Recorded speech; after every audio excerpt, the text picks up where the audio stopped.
Sebentar, gak ada dia tidak sama nih dulu. Dulu waktu sekolah kan lain modelnya. Sudah gak kenal, tapi namanya betul. Ya inbox kata saya. Saya tidak bisa.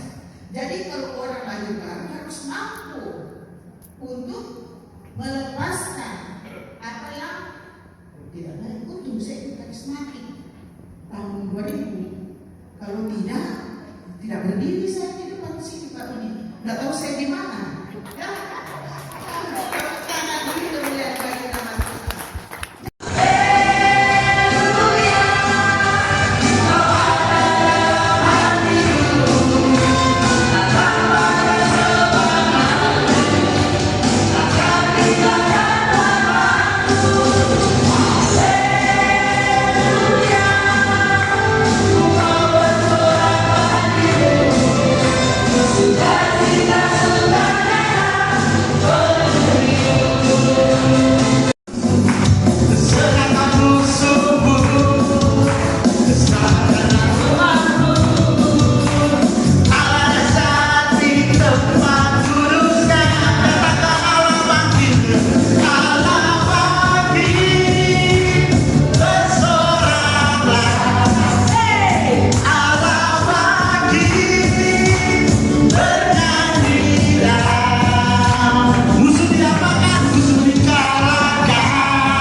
kedagingan kita, dan kita hidup di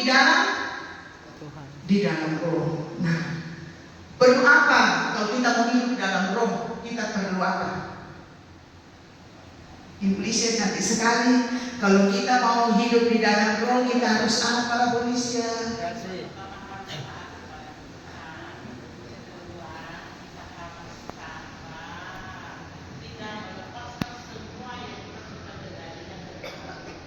Tepuk tangan.